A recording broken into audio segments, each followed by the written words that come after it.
alongside Rachel, David and Nick.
Meet around this table for this summit, the first of what will be of many summits as we progress through this new era. We on this side are following through on what the British public voted for last year and the mission of this government to deliver security and renewal for our country and improve the lives of working people.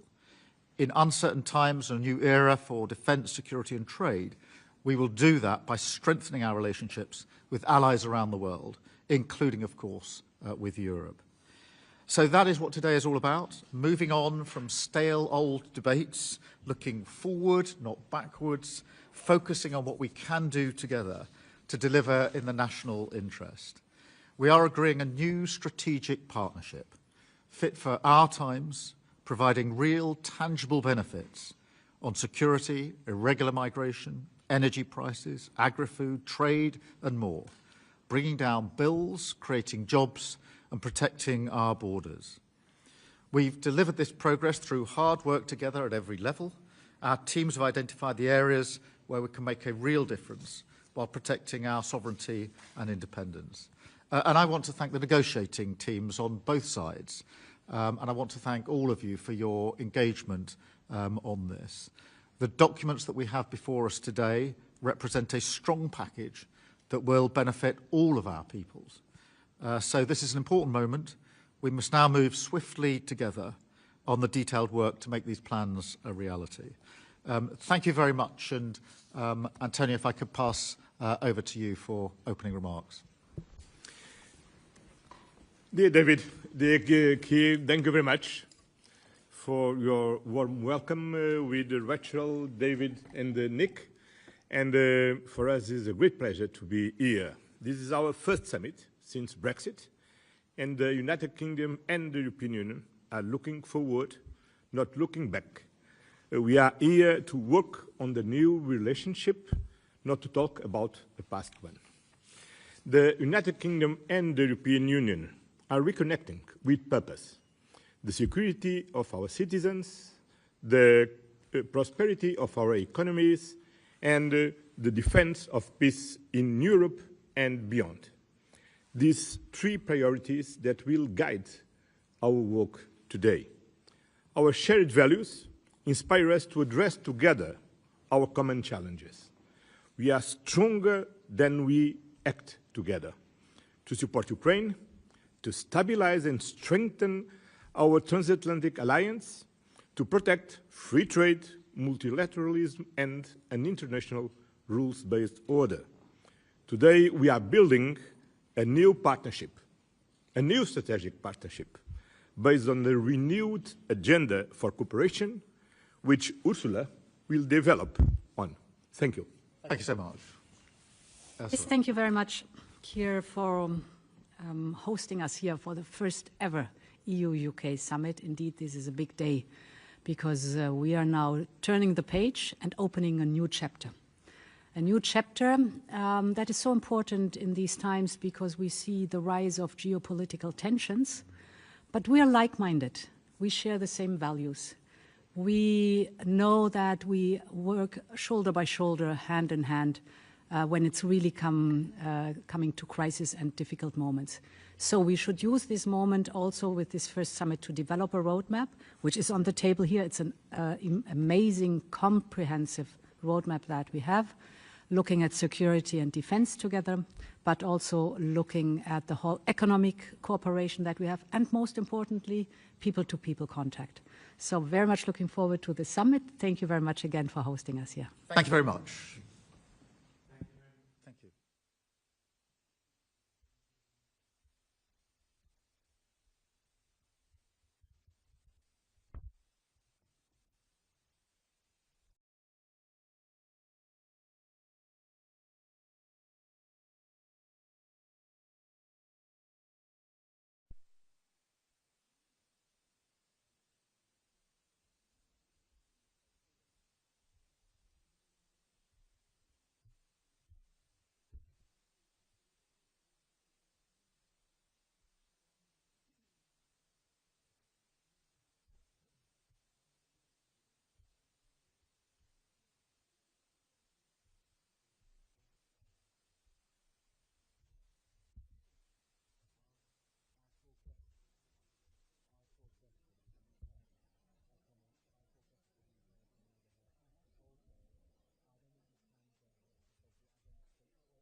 can start.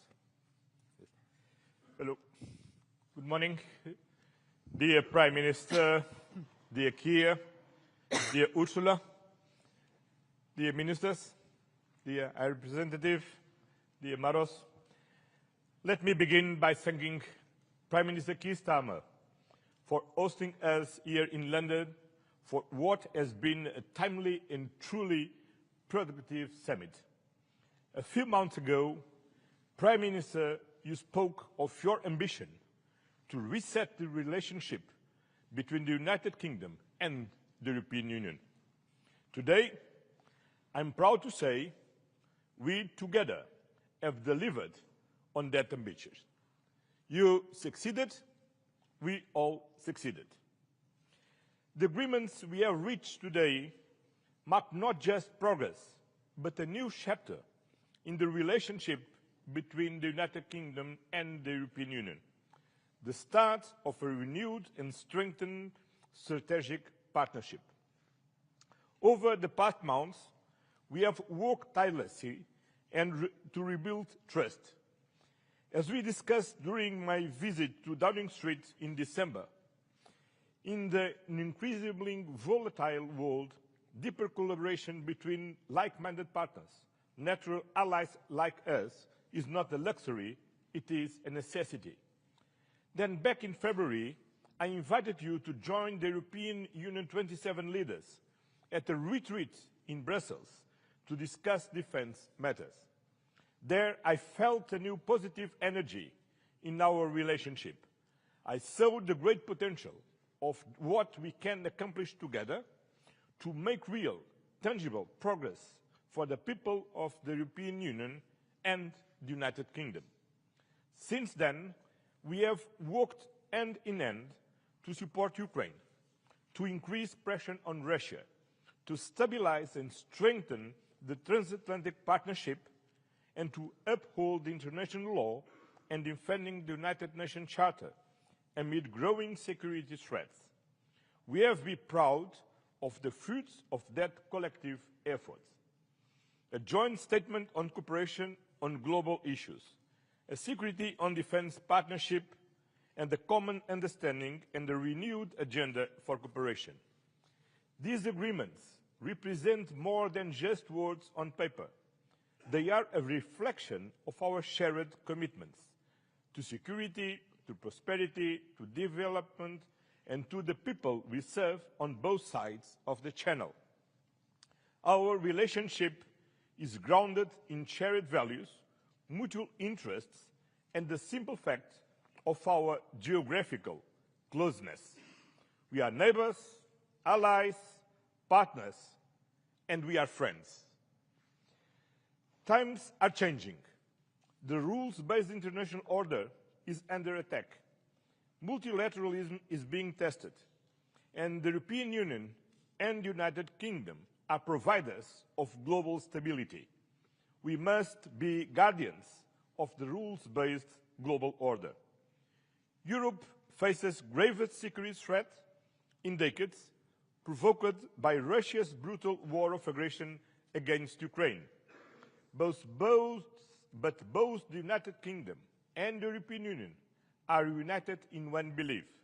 We share a fundamental responsibility for the security of Europe. That is why we are committed to continue our efforts together to achieve a comprehensive, just and lasting peace in Ukraine.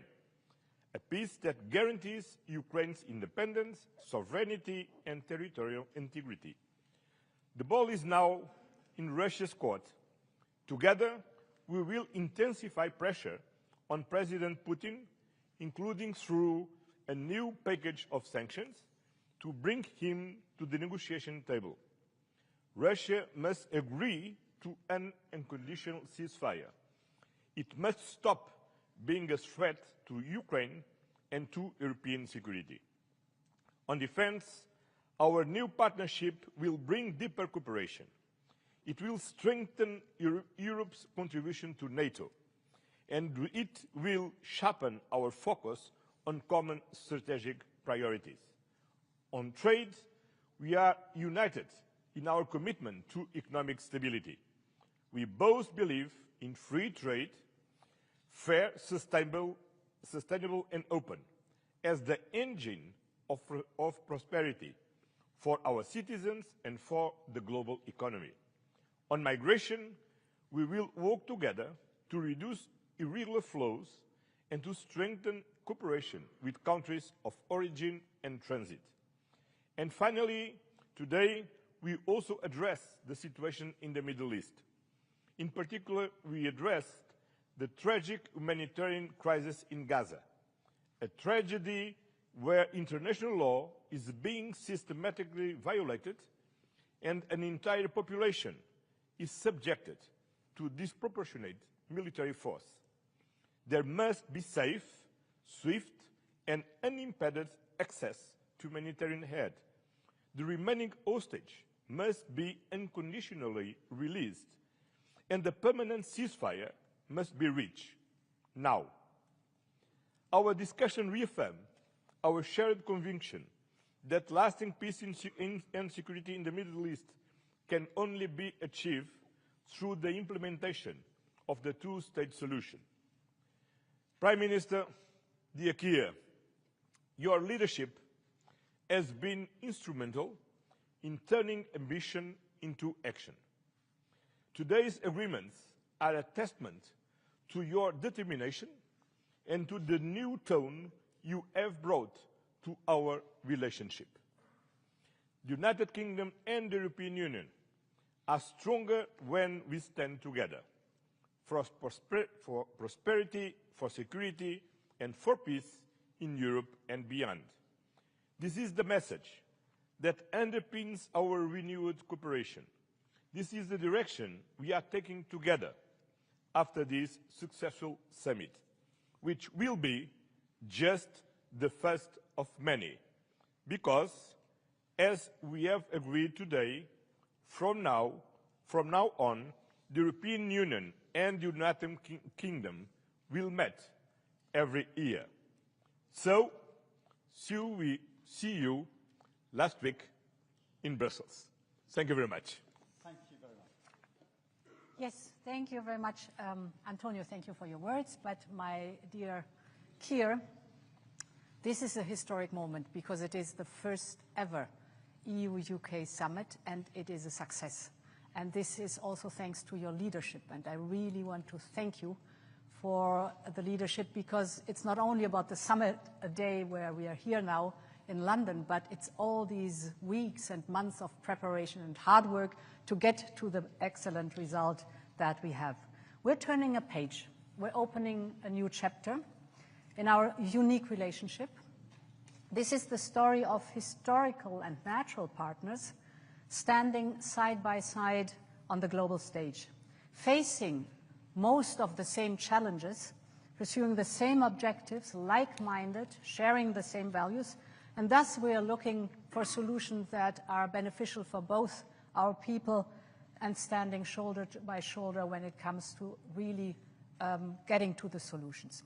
I want to have a look at the common understanding, which is basically the roadmap that we have agreed on to follow now after this summit. First, we have concluded our security and defense partnership. This will boost our cooperation in security and defense initiatives. There are lots of topics covered, for example, on the defense industry, but also military mobility, peace building, crisis management, or the countering of hybrid threats, just to name a few. And this is the first step towards UK participation in Europe's defense investment program. We call it SAFE. It's 150 billion euros of loans for joint procurement, and this security and defense partnership opens the door towards the joint procurement. We need another second step, but this joint procurement we've discussed will increase our readiness, will close military gaps that we have, and will increase, that's of most importance, our interoperability when our armed forces are going on missions together. It will create new opportunities, of course, for our defense industries, and, as I said, open the option for stronger, more coordinated support also for Ukraine. That's important either through joint procurement of military capabilities that then are brought to Ukraine, or for direct investment in Ukraine's defense industry. This is against the backdrop that we stand united behind Ukraine's fight for survival, and that we are strongly committed to a full and unconditional ceasefire leading to a just and lasting peace in Ukraine. My second point is that I want to speak about what lies at the heart of our partnership, and that's the people. Millions of families and friendships are on both sides of the channel. I am thinking back of my times as a student here in London, and from that experience I know the first place abroad you go when you're a young person, it's an impression for life. You fall in love with the city and the country, and for the rest of your life you are the best ambassador for this country. Therefore, I'm so glad that we have agreed that we will have Erasmus Plus for young people, and that we will work towards a youth experience scheme. It's just about this experience. This will allow the next generation to once again live and study in each other's countries, and this will build friendships that will last a lifetime. Turning to what connects us further, that is the topic energy and joint climate goals. Today, we have decided to explore the UK participation in the EU's electricity market. It's good for the stability of energy flows. It is good for our common energy security, because we know that a bigger market will also be good for lowering the energy prices, and it will attract more private investment because of the regulatory stability and predictability that is there, to tap into the vast potential that the North Sea offers, specifically for renewable, cheap, and homegrown energy. In addition, we're both committed to leading by example on the path to net zero, and that's why we've also agreed to work towards linking our emission trading system. A larger integrated system is a big step forward in decarbonization and creates a level playing field. Today, we also decided to facilitate trade flows of agri-food products between us and to work towards a common sanitary and phytosanitary area. That means more certainty, more stability for farmers and food producers and fishermen and fisherwomen on both sides of the channel, safer food with greater trust from the consumers, and together with the Windsor framework, this will also bring additional benefits for Northern Ireland. It will further ease the movement of agri-food goods between Great Britain and Northern Ireland, and Northern Ireland will continue to enjoy dual access to both the EU single market and the UK internal market. And in addition, it's a lot what we have agreed on. In addition, we have reached an agreement on fisheries, ensuring reciprocal access to waters until 2038. This is so important for long-term stability and predictability. And we have agreed to preserve the historic tariff-free trade in steel products. Steel is a vital sector for both our industries, so this decision is great news. Finally, I'm coming to an end. On justice and migration, we're stepping up our cooperation to keep our citizens safe. That means more joint operational work, especially through Europol, and seamless exchange of information. Because as we all know, crime doesn't stop at borders, neither should our response. On illegal migration, we are joining forces to crack down on smugglers and traffickers. This is organized crime. Our goal is clear. We want to protect our borders and prevent further tragedies. We are also stepping up, therefore, our joint cooperation with third countries.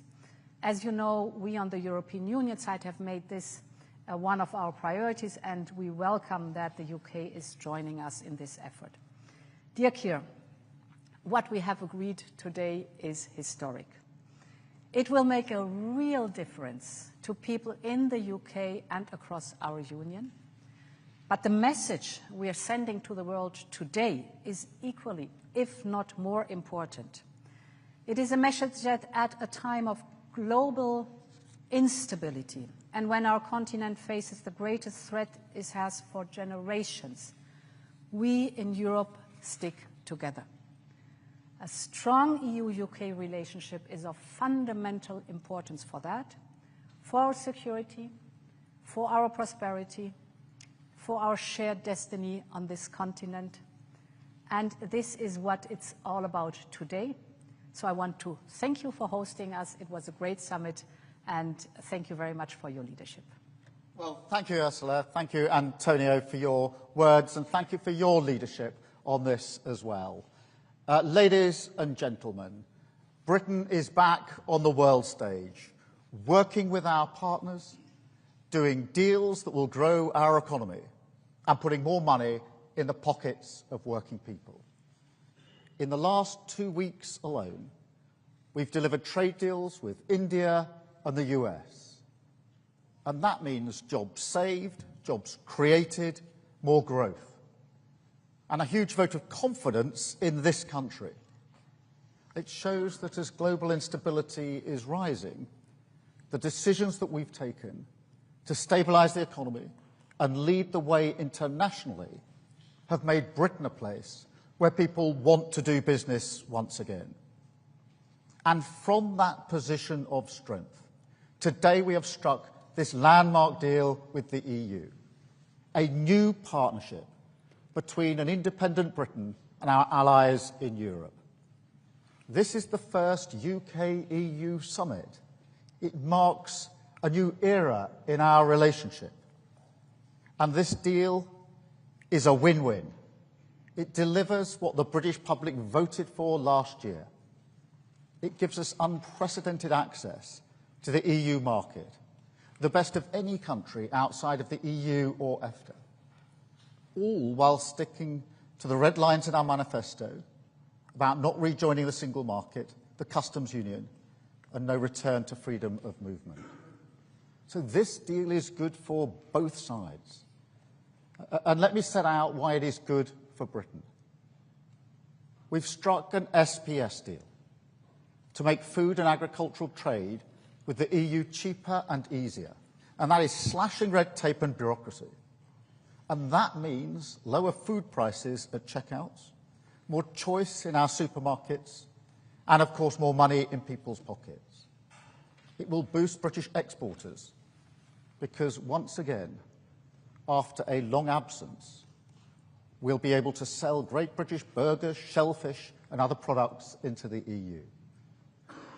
We've also struck a new defence and security partnership to strengthen our cooperation and strengthen our security, which is vital in this dangerous new era. And it will open the door to working with the EU's new defence fund, providing new opportunities for our defence industry, supporting British jobs and livelihoods. We're also increasing our cooperation on emissions trading, saving UK businesses from having to pay £800 million in EU carbon taxes, once again supporting British businesses, backing British jobs. Next, we're increasing our cooperation on energy to drive down bills in the long term.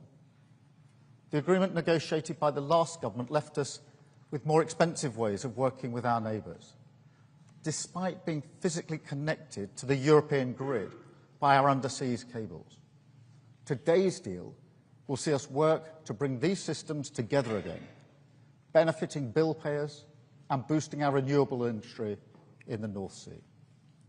Today's deal is also good for British steel, protecting our steel exports from new EU tariffs, saving the industry £25 million every year. Another example of this government backing our steel sector to the hilt. We've reached a deal today on fish, protecting our access rights and fishing areas, with no increase in the amount that EU vessels can catch in British waters. Our fishing industry will also benefit from the new SPS agreement, which slashes costs and red tape for our exports into the European market. And we already sell 70% of our seafood into that market. So that is really significant. It is also opening the gates to selling shellfish back into the EU. And I can also announce today that we're investing £360 million into our fishing industry to help them take advantage of this deal. We've acted today to strengthen our borders. The previous deal left a huge gap in our ability to work together to tackle illegal migration. So this deal closes that gap so we can work across migration routes to end the migration crisis and smash the criminal gangs. We're boosting our cooperation on law enforcement, combating terrorism and serious organised crime, with better sharing of intelligence and data, including facial imaging, for the first time. Today's deal will also help British holidaymakers, as we're confirming that they will be able to use e-gates when they travel to Europe, ending those huge queues at passport control. And I call on all EU members to help make this a reality without delay. Finally, we've agreed today to cooperate on a youth experience scheme to allow our young people to travel and work freely in Europe. And I'm clear this will come with all the appropriate time limits, caps and visa requirements. So it's a long list. It shows just how much we've achieved here today. Real benefits for the British people. Because it's time to look forward. It's time to move on from the stale old debates and political fights to focus on delivering common sense, practical solutions which get the best for the British people. We're ready to work with all our partners, wherever it means we can improve people's lives here at home. And that's what this deal is all about. Facing out to the world once again, in the great tradition of this nation, building the relationships we choose with the partners we choose, and closing deals in the national interest. Thank you. We'll now take some questions from the media, and I think I've got the list. I think we're going to go to the UK media first, and then to the European media. I've got Chris Mason, BBC first, please. Chris. Thank you, Prime Minister. Chris Mason, BBC News. To be clear, Prime Minister, isn't the truth that you've sold out the fishermen for what you see as the greater good? And a question to the European Union, to President von der Leyen. This deal involves the UK becoming an EU rule taker, which some people here really don't like. Are you pleased to have the UK back within the EU's orbit? Thank you. Chris, let me go first. Firstly, the focus, the driving principles of the comprehensive set of arrangements we've agreed today is about bills, it's about jobs, and it's about borders. They're the driving principles. And the SPS zone cuts away a huge amount of red tape for businesses and the way that we trade. It is incredibly important for fish because over 70% of our seafood goes into the European market. So for the first time under this arrangement, our fishing communities are able to sell more easily into the European market. As I say, 70% goes into that market. The length of time for the agreement provides the stability, because what would have happened next year is we would have come off the current arrangements, but then into year-on-year negotiations where nobody knows year-on-year where they stand. This gives stability in relation to that. It also opens the door for shellfish and the like to be sold back into the European market, which wasn't available before this deal. And of course, we've announced the £360 transformation fund. So what this goes with is that access on a permanent basis, the SPS agreement on a permanent basis for our fishermen and fisherwomen in our fishing communities into that market. Huge amount of their stock goes into this. So this is good for fishing. Yes, on your question on rules. Because the United Kingdom is a sovereign country, it can take agreements like this one, develop agreements like this one. And of course, whenever we have an agreement among us, we define together what the rules are, how we will act together on a specific topic. So it shows the sovereignty of a country, by being able to take agreements like this one here today. Thank you. Let me go to Robert Peston, ITV. Robert. Hello, Prime Minister. Robert Peston, ITV. Prime Minister, isn't this almost the worst of possible worlds in the sense that you've laid yourself open to accusations of betrayal from Brexit supporters because we are again having rules set for food by Brussels, while you're adding back just a 20th of the GDP, the national income, that we lost when we left the European Union. And Madam President, if I may, today's framework, do you see it as an end, or do you see this as the beginning over coming years of greater integration, again, between the UK and the EU? Well, Robert, let me be absolutely clear. This is the result of serious, pragmatic negotiations that are good for our country.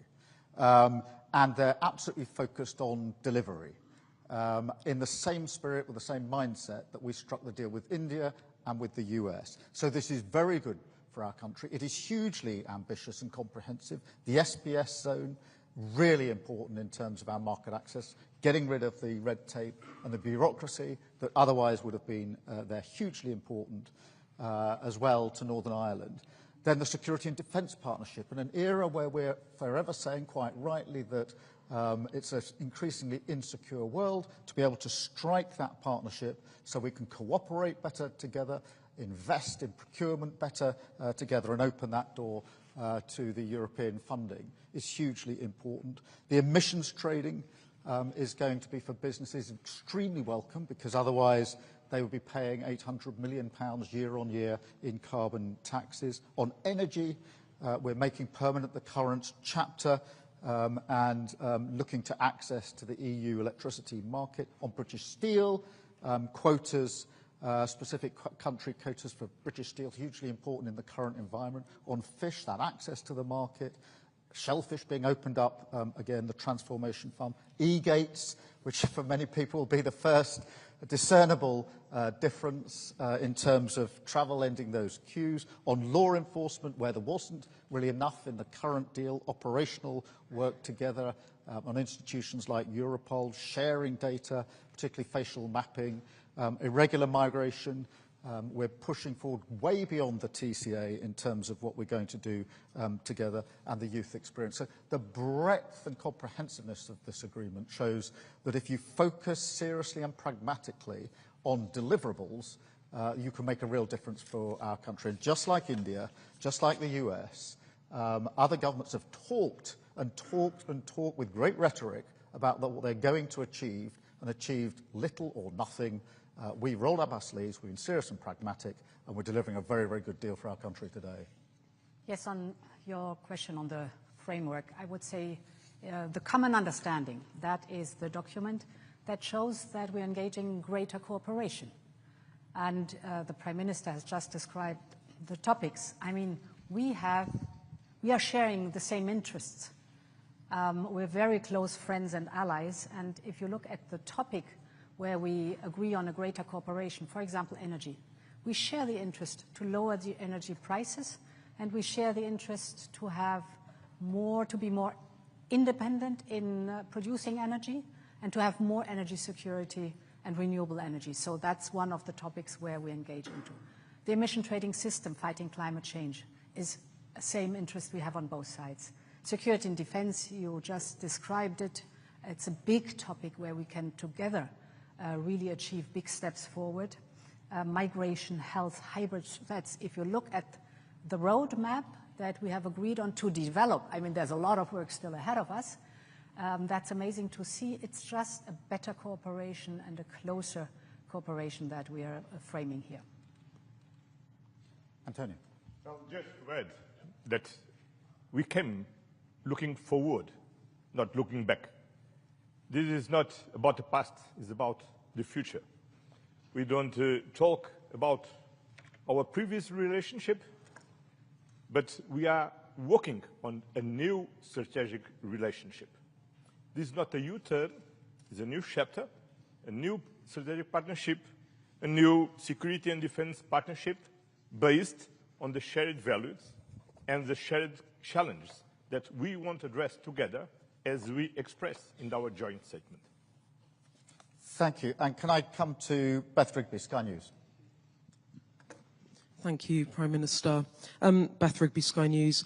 You staked your reputation on getting this deal, and to nail it down, you have given the European Union 12-year access to UK fishing waters, and you have agreed, having ruled it out last year, in principle to a youth mobility scheme. There are those today criticising you for backsliding on Brexit. Don't they have a point? And if I may, I need to ask you about what's happening in Gaza. The UN's aid chief has warned action from the UN Security Council is needed to, quote, prevent genocide in the Gaza Strip. Do you think it is genocide? And can you, in good conscience, stand there as a leader and say you have done all you can? And to the Commission President, it has been a difficult few years between the UK and the EU. You describe this deal as turning the page on those years. Many Britons will welcome this deal, but what is your message to those who voted Brexit in the UK and view these new arrangements with suspicion? Thank you. Beth, this is a comprehensive agreement. It is balanced, reciprocal, and has huge benefits for the United Kingdom, based on our three principles, which is driving down bills, driving up jobs, and absolutely having control of our borders. And it delivers on all of those really important measures. And I think it's really significant, as you'll see, supermarkets are already coming out saying how much they support the deal, because they know what this means in terms of the SBS agreement for the prices in their supermarkets, which of course are the prices impacting on working people across the country. I think Salmon Scotland have come out already saying, one of the huge exports from Scotland, how important it is from there. So I listen to the voices of those that are trading, the businesses across the country who are saying this is a good step forward, over the voices of those from either side who've predicted what they would achieve and achieved very little. And most of the people complaining about the deal were people who are saying before they knew one single word of what it said that they were against it. So I look at how does this impact on working people? What are those supermarkets saying? What are those businesses saying? Because they're all welcoming it, and they're welcoming it for a reason. That's because it's a very, very good step in the right direction, a really important development. Let me separately address the question of Gaza, because it is a really serious, unacceptable, intolerable situation. And that's why we are working intensely to coordinate with other leaders how we respond to this, because it is intolerable, it is unacceptable, and we will continue to work in that way. Thank you very much. Beth. Yes. So we are sovereign neighbours. We're friends, we're allies. And this is a new beginning for old friends. In this spirit, we have designed the roadmap that we are working on together. And I think it shows, the content shows that we are working towards a friendly cooperation that is of benefit for both sides of the channel. On Gaza, the humanitarian situation in Gaza is unacceptable. For 2 months now, no humanitarian supplies have entered Gaza. Aid must reach civilians in need immediately, and the blockade on Gaza needs to be lifted now, because humanitarian aid must never be politicized. And we are calling for a resumption of the ceasefire and the immediate release of the hostages so that a permanent end of the hostilities can be finally achieved. We are convinced that the only solution is the two-state solution. This needs, among others, also a functioning Palestinian Authority. We are strongly supporting and financing the Palestinian Authority, and we as a Commission will propose a multi-annual package now of 1.6 billion euros for the years 25, 26, 27 to support the Palestinian Authority. Just to add about Gaza. Gaza. As the Prime Minister said, as Ursula said, is unacceptable. Israel must stop now immediately. The Hamas needs to release immediately all the hostage, and we need all together as international community to help the parts to build the two-state solution, the only one who can ensure a lasting peace in the region. Thank you very much. And Chris Hope from GB News, please. Thank you, Prime Minister. Christopher Hope, GB News. As you know, Sir Keir Starmer, critics say your deal turns into rule takers, not rule makers on standards. The Scottish Fishermen Association, or Federation, say your deal is a horror show, far worse than Boris Johnson's botched Brexit agreement. Are they right? Have you been stitched up like a kipper by the European Union? Ms von der Leyen, the Tories will say today they will reverse everything you've agreed today. What's your message to them? And Mr Costa, what are your plans for your future summits? Do you want to see the UK and re-enter the single market and the customs union in your lifetime? Chris, let me again repeat the driving principles behind this deal, which are really important, which is the question, does it bring down bills? And I think it's really important to see the reaction of supermarkets, of Salmon Scotland, to begin to answer that question, because they are celebrating this because they know it will reduce prices. And we all know how hard the cost of living crisis is bearing down on working people, and therefore bringing down bills is hugely important. Does it boost jobs in security, in defence, steel, of course, and of course across all those areas affected by the SPS agreement, energy and electricity also within the scope of this. And then, of course, does it take vital measures to help protect our borders? And this goes beyond what we've been able to do before in answering those questions. So they are the principles that we set for this. I think it's important to remember in relation to fishing that next year, under the old arrangement, we didn't cease to have any EU fishing in our waters. We simply went to a year-on-year negotiation, which means there's no stability for anybody. And because of the SPS zone being permanent, that does mean for fishing communities that the fish can be sold into the European market. And when 72% of your fish is into the European market, that makes a material difference in terms of cutting the red tape and the bureaucracy. And of course, it unlocks some of the shellfish, etc., which couldn't be sold into the market at all until we made this arrangement. And I think it is important to emphasise again the £360 million transformation fund to fishing communities, which has never been put in place before. And that's why the comprehensive nature of this deal across so many strands is totally focused on that question. Does it bring down bills? Does it drive up jobs? And does it help us take control of our borders? And it answers all of those questions, which I think are fundamentally important for working people. Thank you. So to your question, my answer to all would be that we are good neighbours. And it's reasonable for good neighbours to work together when they face challenges. That's what we're doing. And I think now our job is, I mean, we've described the roadmap.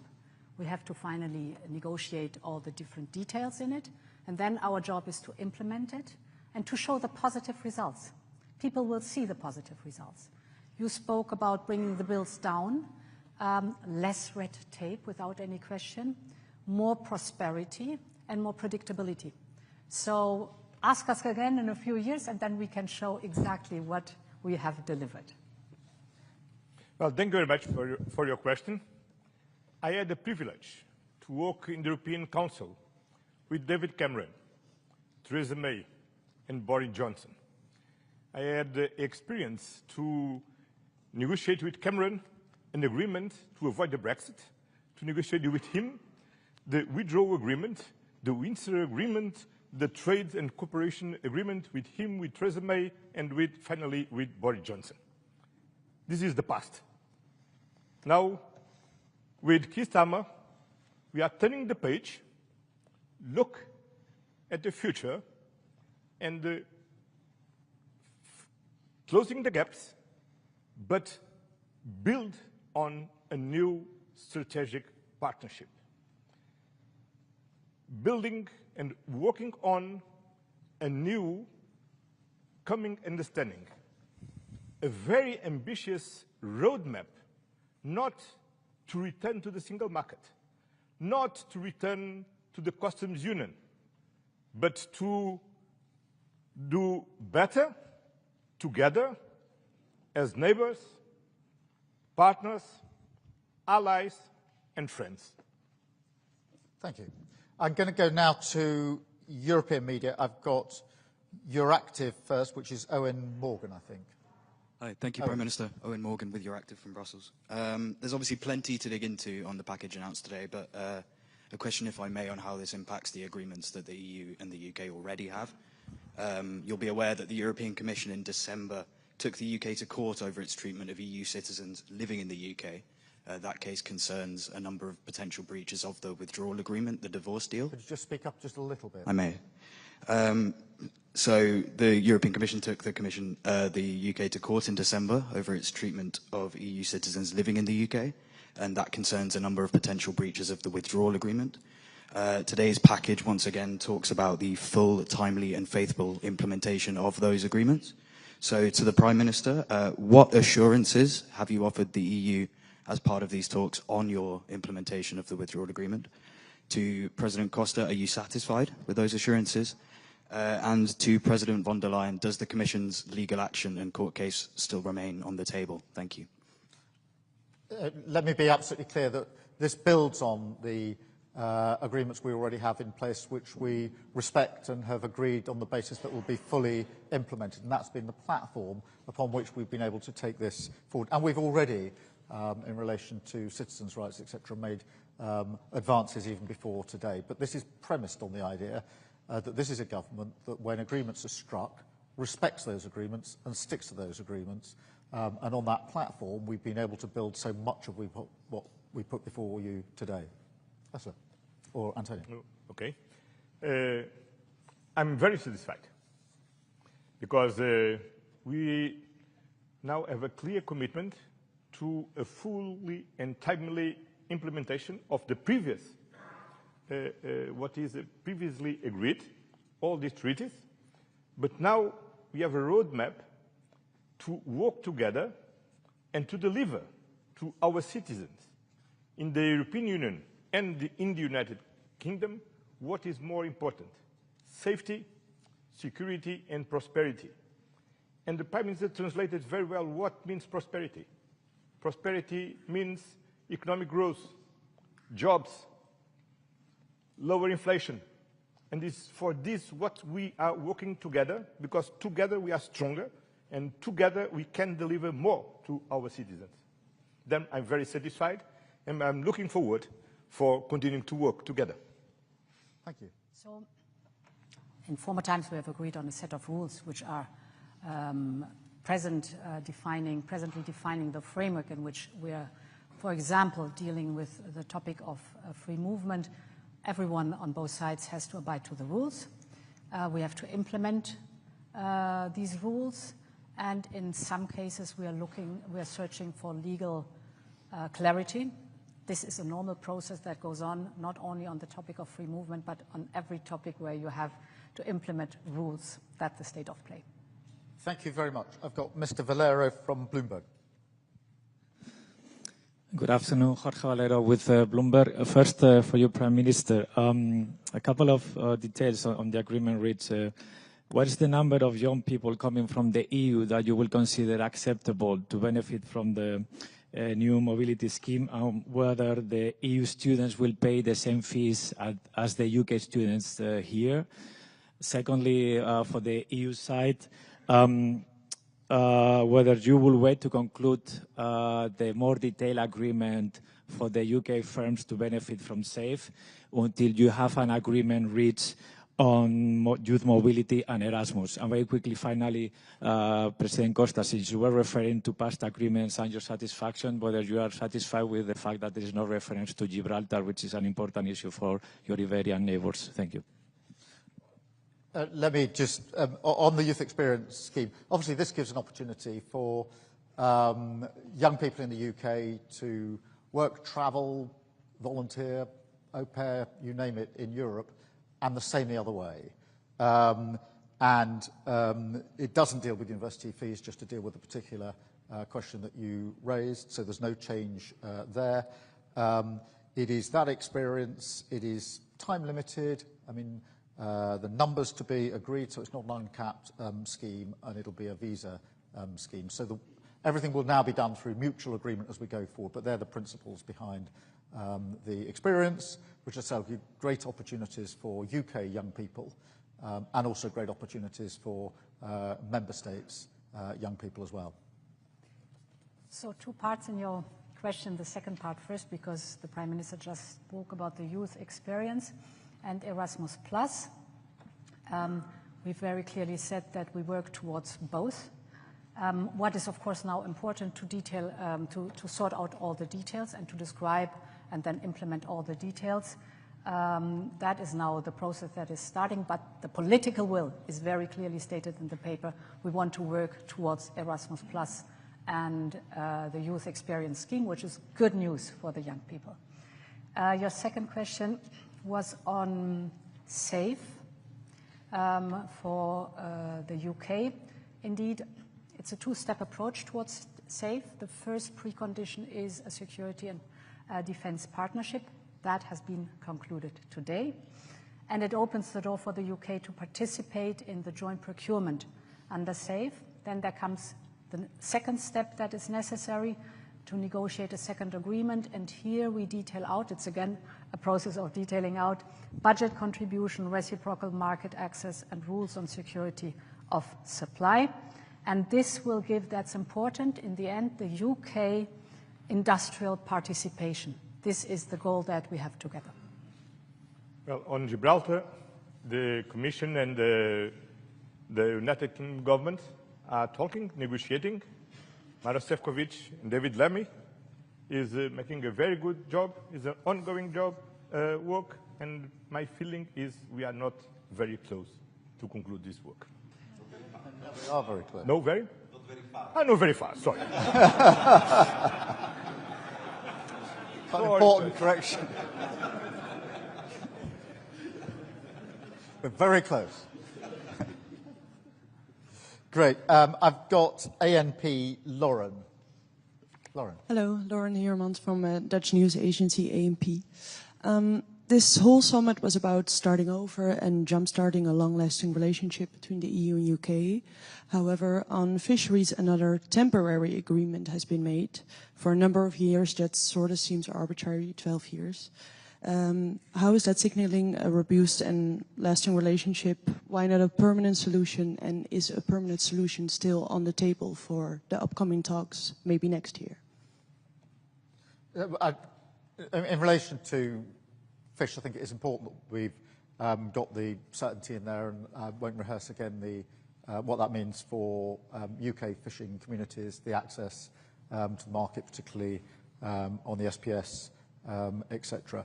But I think there's something bigger here which is important, because what we've achieved today is about looking forwards, not backwards. It's about not reopening all the old wounds. It's about turning a page, starting a new era, closer cooperation across a whole range of issues. And the mindset, the mood, the framing, the intent and ambition is every bit as important as the detail on the page in the very many aspects of this arrangement today. Because we jointly agreed at the beginning of this process that we wanted to look forwards, not backwards. And it's because of that we've been able to make such significant progress today. And it is from that we build forward, going forward. And in an era where not many people challenge the proposition that defence and security is more uncertain than it's been for a long time, and we're entering a new era. In an era when not many people challenge the proposition that trade and the economy is entering a new era because of what's been happening in recent months. The significance of the EU and the UK coming together in this way over such a range of issues is not to be underestimated, and that's why it's genuinely a new chapter for our country, a new chapter for our relationships. And that's why I think it's such an important set of arrangements that we come to today. Thank you. I think the most important part is that this agreement brings stability and predictability for fishermen and fisherwomen on both sides of the channel. You emphasized how important that is in these days. And indeed, I mean, till 2038, that's 12 years, that is a lot of predictability, stability to really also do the necessary investments. And it's finding good solutions we've been working on for a long time, but prolonging now the time where we can live with these good solutions. Great. Just on this predictability and stability point, it's really important in the current environment we have predictability and stability because when there are uncertain times and instability, having that bedrock is hugely, hugely important. And that's why it's important to emphasise the permanent nature of the agreements that we've reached on SBS, on defence and security, etc. These are not time limited. These are permanent arrangements, deliberately so that we can be clear about the long-term future of this relationship. And then I've got Table Media, I think it is Stephen Israel. Stephen. Yes, hello, Stephen Israel for Europe Table.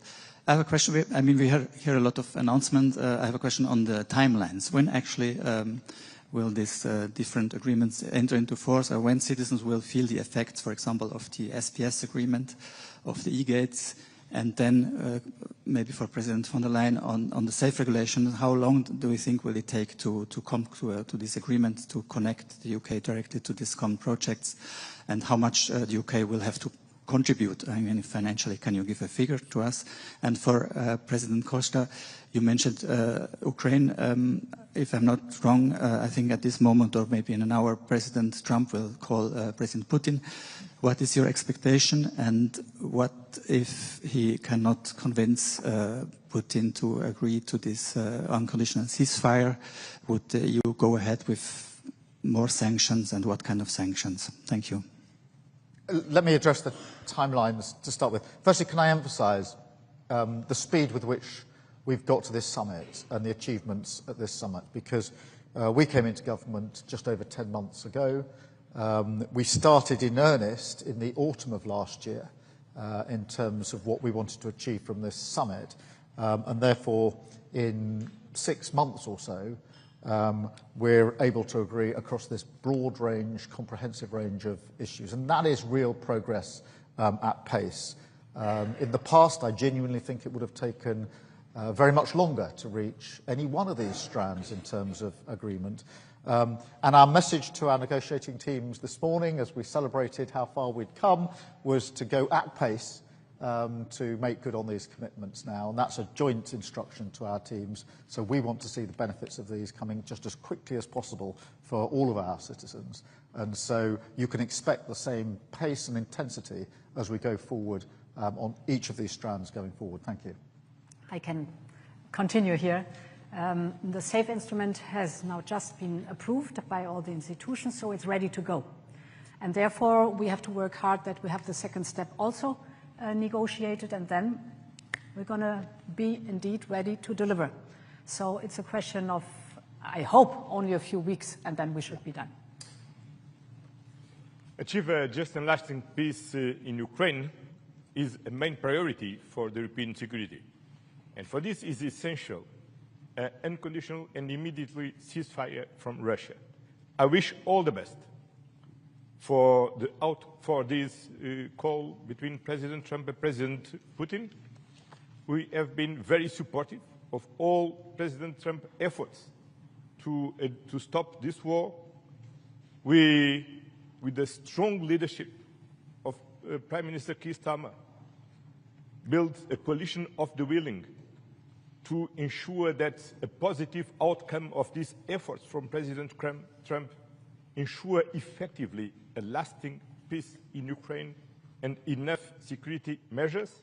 Then we are waiting with anxiety for the outcome of these talks, and I wish all the best for this talk, because from this talk depends a lot of the future of Ukraine and the people of Ukraine. Thank you, Antonio. Thank you, Ursula. Thank you, all of you. Thank you.